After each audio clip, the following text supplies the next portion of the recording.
Where we divide 669 by 5 in a long division method. 5 times 1 is 5. On subtracting we get 1. So now we put down this 6 and it is 16. 5 times 3 is 15. On subtracting we get 1. So again we put down this 9 and it is 19.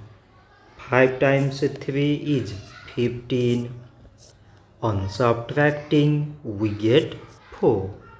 So now we have no any other number to put it down.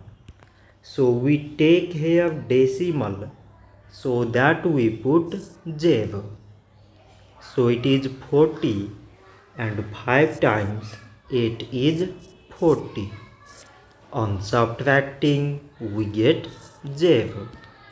So 669 divided by 5 is 133.8.